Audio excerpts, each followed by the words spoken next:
Hello नमस्कार, मैं हूं रंजन और एक बार फिर से आप सभी का स्वागत है हमारे इस चैनल न्यूज़ सक्सेस मंत्रा पर। दोस्तों, आज हम टाइम एंड टेंस के फिर आगे, जैसे पिछले वीडियो में हमने 3 ट्रिक सीखा हुआ था और इस वीडियो में भी हम लोग कुछ ट्रिक्स जानेंगे। तो सीखने और सिखाने के इस क्रम में हम आज आपके सामने लेकर उपस्थित हुए हैं ट्रिक नंबर 4। ठीक है, यहाँ से एक शुरुआत करते हैं और बहुत ही बढ़िया तरीके से आपको डिटेल एक्सप्लेनेशंस मिलेगा टाइम एंड टेंस का। और इसको आप पढ़ने के बाद समझिए कि सवाल आएगा अगर टाइम एंड टेंस से, तो आप आसानी से सवालों को उड़ा ले जाएंगे, आसानी से सवालों को कर ले जाएंगे। तो चलिए, ट्रिक नंबर 4 क्या कहता है क्या नहीं कहता है, इसके बारे में हम लोग थोड़ा सा चर्चा करेंगे और देखेंगे क्या है। इसको सबसे पहले एक बात बता देना चाहते हैं, इसको अपनी नोटबुक में पक्का नोट कर लीजिएगा ताकि वो फ्यूचर में कभी भी आप वहाँ से देख सकते हैं, समझ सकते हैं। ठीक है, तो जरूर नोट कर लीजिएगा। ट्रिक नंबर 4 क्या है, जरा सा देखिए। ट्रिक नंबर 4 कह रहा है कि यदि किसी वाक्य में नाउ हो, नाउ अ डेज हो, दिस डेज हो, क्या हो? 4 शब्द आप याद रखिएगा। नाउ हो, नाउ अ डेज हो, दिस डेज हो और एट द मोमेंट हो। जैसे ही ये चारों शब्द आपको दिखते हैं, आपको कुछ नहीं करना है, बस याद रखना है कि ईजर एम के बाद क्रिया का चौथा रूप लगेगा। कौन कौन? Now, now a days, this days, at the moment. 4 शब्द के बाद आपको याद रखना है ईजर एम के बाद क्रिया का चौथा रूप लगेगा। अब हम कुछ सवाल लेके आए हैं आपके सामने। जैसे she dash studying physics this days. अब दिस डेज आ गया तो दिस डेज आ गया तो इसका मतलब क्या है? ईज आर एम प्लस क्रिया का बिफोर, यही नहीं चाहिए। ईजर एम प्लस क्रिया का चौथा रूप चाहिए। अभी आप देखोगे तो सी डैश स्टडिंग चौथा रूप तो दिया है, लेकिन यहाँ पे जो है ईजर एम नहीं दिया है। तो वाज तो होगा नहीं, क्योंकि ईजर एम लगेगा, हैज़ भी नहीं लगेगा, हैव बिन भी नहीं होगा। क्या होगा? Option number a, she is studying physics this days. तो इसका सही आंसर क्या होगा? ये होगा। अभी आप क्या करेंगे, ये तीनों का स्क्रीनशॉट ले लेंगे और आप हमें आंसर इसका कमेंट बॉक्स में ज़रूर डालें। ठीक है, उम्मीद करते हैं आप सभी सवालों को बना देंगे, बिल्कुल उसी रूल पे हैं। तो ये तीनों सवाल का क्वेश्चंस का आंसर जो है आप कमेंट बॉक्स में डाल सकते हैं। चलिए आगे बढ़ते हैं ट्रिक नंबर 5 की तरफ। ट्रिक नंबर 5 आपसे क्या कहता है, जरा देखिए। कह रहा है कि यदि किसी वाक्य के अंत में सिंस या फोर प्लस टाइम हो, बस याद रखना है, सिंस या फोर प्लस अगर टाइम है तो क्या करेंगे। तो ऐसे वाक्य में दो प्रक्रियाएं से गुजरते हैं। पहली प्रक्रिया भर आने पर हैव हैज़ के बाद बिन और बिन के बाद बिफोर का प्रयोग करते हैं। दूसरा वर्ब नहीं रहने पर हैव हैज़ के बाद बिन और बिन के बाद अदर वर्ड का प्रयोग करते हैं। बिल्कुल सही बात है। ठीक है, अगर लास्ट में सिंस या फोर के बाद टाइम दिया है, क्या दिया है? सिंस या फोर के बाद टाइम दिया है, तो हमेशा याद रखिएगा अगर उस वाक्य में क्रिया है तो हैव हैज़ के बाद बिन और बिन के बाद क्रिया जो होगा वो चौथे रूप में, मतलब आईएनजी फॉर्म में आएगा। लेकिन अगर क्रिया नहीं रहता है तो हैव हैज़ के बाद बिन और जो भी एक्स्ट्रा वर्ड रहेगा अदर वर्ड, उसको क्या करेंगे? लास्ट में लिख लेंगे। आप ट्रिक नंबर 5 बेहद ही इंपॉर्टेंट है, इसको आप जरूर नोट कर लीजिएगा। ठीक है, उम्मीद करते हैं यहाँ समझ में आ गया होगा। अब सवालों की तरफ बढ़ते हैं। तो सवालों के इस क्रम में जैसे आप देख रहे हैं, I dash ill for 3 days. अब यहाँ पे इल जो है अदर वर्ड की श्रेणी में आता है, कोई क्रिया नहीं होता है। तो हैव हैज़ के बाद बिन और बिन के बाद अदर वर्ड लगा है। देखिए इस वाक्य में कोई क्रिया नहीं है, तो यहाँ पे वर्ब नहीं रहने पर हैव हैज़ के बाद बिन और बिन के बाद अदर वर्ड लगता है। तो यहाँ पे देखिए आई के साथ क्या लगेगा? एम। यहाँ पे सबसे पहले फोर, सिंस फोर दिया है तो हैव हैज़ तो पक्का है। सिंस फोर टाइम दिया है तो इसका मतलब हैव हैज़ तो पक्का है। तो ऑप्शन नंबर डी भी कैंसिल, ऑप्शन नंबर ए भी कैंसिल। अब या तो हैव बिन होगा या तो हैज़ बिन होगा। तो आई के साथ हैज़ बिन नहीं लगता है, हैव बिन लगता है। इसीलिए ऑप्शन नंबर क्या होगा? ऑप्शन नंबर बी बिल्कुल ही करेक्ट होगा। ठीक है, तो आप आसानी से बना सकते हैं। वैसे ही ऑप्शन यहाँ पे देख सकते हैं, she dash English since January. अब सिंस जनवरी दिया है तो यहाँ पे क्रिया दिया है learn, learning, learned, has been learning. तो ऑप्शन नंबर ए भी नहीं होगा, बी भी नहीं होगा, हैव हैज चाहिए, तो ऑप्शन नंबर डी बिल्कुल सही है। चलिए ये हो गया। और यहाँ पे रहा आपके दो questions, it dash since last Monday और Ram dash healthy since childhood. आप स्क्रीनशॉट ले सकते हैं और इसका आंसर जो है कमेंट बॉक्स के अंदर ज़रूर डालिएगा। ठीक है, चलिए आगे बढ़ते हैं। आगे बढ़ते हैं हम लोग क्वेश्चन नंबर 6, ट्रिक नंबर 6 की तरफ। ट्रिक नंबर 6 क्या कह रहा है आपसे? ट्रिक नंबर 6 कह रहा है कि यदि किसी वाक्य की शुरुआत आई विश, एज दो, एज इफ जैसे शब्दों से होती है। याद रखना है कि अगर किसी वाक्य की शुरुआत आई विश, एज दो, एज इफ जैसे शब्दों से शुरू होती है तो वर्ब नहीं रहने पर इनके बाद आने वाले वाक्यों में वेयर का प्रयोग करेंगे, ठीक है। जबकि वर्ब रहने पर इनके बाद आने वाले वाक्यों में भी टू का प्रयोग करेंगे। तो सिंपल याद रखिएगा, अगर वाक्य की शुरुआत आई विश, एज दो, एज इफ से शुरू होता है, अगर उसके बाद वर्ब नहीं है तो वर्ब नहीं है तो डायरेक्टली वेयर लगेगा, और उसके बाद वर्ब है तो इसका मतलब सीधा भी टू लगेगा। सिंपल सी बात है, दो चीज़ें आप याद रखिएगा। जैसे कुछ सवाल करेंगे, जैसे देखिए, I dash I wish I dash the chief minister of Bihar. तो यहाँ पे देखिए कोई क्रिया है जी, कोई क्रिया नहीं है, तो यहाँ पे डायरेक्टली आपको क्या करना है, वेयर का प्रयोग करना है, ठीक है। आई विश के बाद आया आई, अगर इसके बाद क्रिया नहीं है तो यहाँ पे क्या करेंगे, डायरेक्टली आप वेयर का प्रयोग करेंगे। सेम यहाँ पे देखिए, he talks as if, he talks as if he dash my sister, she talks as if she dash everything, I wish I dash a queen. तो ये तीनों सवाल का आंसर जो है आपको कमेंट बॉक्स के अंदर ज़रूर डालना है, ठीक है। तीनों का आंसर क्या होगा, चलिए। तो उम्मीद करते हैं आपको समझ में आ गया। क्या समझें कि अगर कभी भी आई विश से, एज दो से, एज इफ से शब्दों की शुरुआत होती है, अगर उसके बाद वर्ब नहीं रहता, इसके बाद जैसे आई विश के बाद कोई वर्ब नहीं है, ठीक है, तो आप क्या करेंगे वहाँ पे उसके बाद आने वाले वाक्य में जो क्रिया का प्रयोग करेंगे, वेयर का प्रयोग करेंगे। जबकि वर्ब रहता है तो इनके बाद आने वाले वाक्यों में भी टू का प्रयोग करते हैं। तो इसके बाद कोई अगर क्रिया नहीं दिया है तो आप वेयर लगाइए, दिया है तो भी टू लगाइए, सिंपल सी बात है। चलिए, तो आपको तीनों का सवाल का आंसर क्या है कमेंट बॉक्स के अंदर देना है।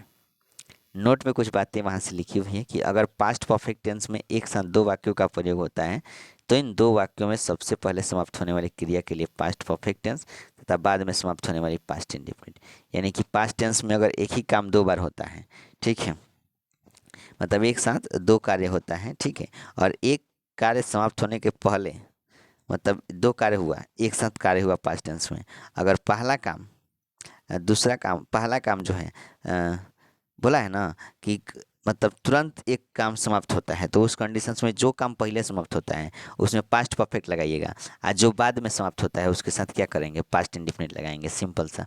जैसे यहाँ पे ट्रिक आपको दे भी दिया है, देखिए बहुत ही अच्छा है ट्रिक है। कुछ नहीं समझना है, हम आपको बता देते हैं ना, कुछ नहीं करना है। जैसे खाली आपको बिफोर दिखाई दिया, तो बिफोर दिखाई दिया तो याद रखिए पहले क्या लगाना है। देखिए यहाँ पे हम आप समझा देते हैं, अगर बिफोर दिखाई दिया तो पहले आप याद कर लीजिएगा, एक मिनट, बिफोर अगर आपको कहीं भी दिखाई देता है तो पहले क्या होगा, हैड प्लस वी थ्री होगा, बस हैड प्लस वी थ्री, या बाद में क्या होगा, वी टू। वहीं लिखा है, यहाँ पे पीपी से लिखा है पास्ट परफेक्ट, और पी आई से लिखा है पास्ट इंडेफिनिट। तो क्या समझें, बिफोर है तो पहले हैड प्लस वी थ्री, अब बाद में पास्ट टेंस, जैसे यहाँ पे बिफोर दे दिया है, अब पहले हैड प्लस वी थ्री होना चाहिए, अब बाद में वी टू। देखिए यहाँ पे केम आया है, ये बिफोर जो है, बिफोर के बाद में केम आया है, और बिफोर के पहले क्या होना चाहिए, हैड प्लस वी थ्री। तो देख लेंगे हैड प्लस वी थ्री कौन है, हैज़ डाइड है, नहीं होगा, खाली डाइड है, नहीं होगा, इज डाइंग है, नहीं होगा, had died, option number c बिल्कुल सही आंसर है। तो अभी समझ गए होंगे कि बिफोर होगा तो बिफोर के पहले हैड प्लस वी थ्री, और बिफोर के बाद में वी टू, ठीक है।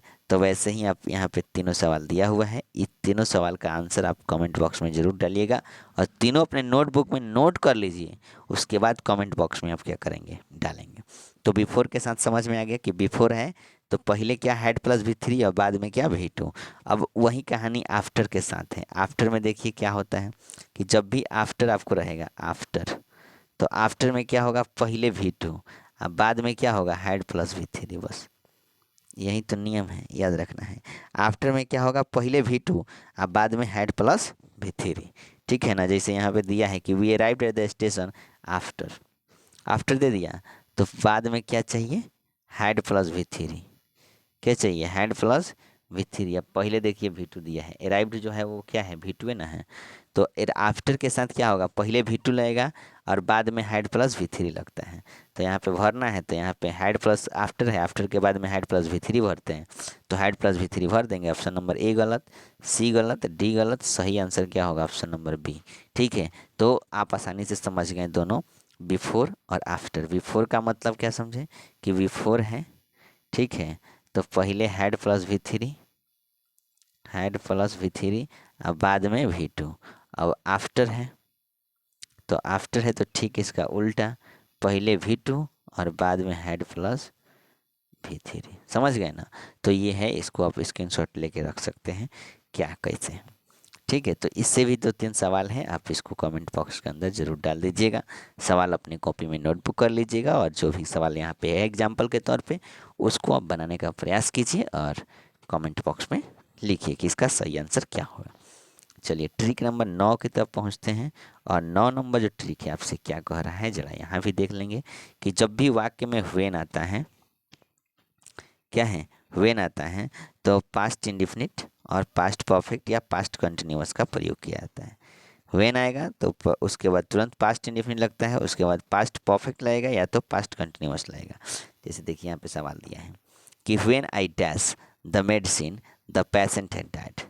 When I dash the medicine, जब मैंने दवा खरीदा, द पेशेंट हैड डाइड यानी रोगी मर चुका था। तो याद रखिएगा जब भी स्टार्टिंग व्हेन से हो तो उसके तुरंत बाद जो क्रिया होगा वो पास्ट इंडेफिनिट में होगा। पास्ट इंडेफिनिट का मतलब क्या होता है, V2।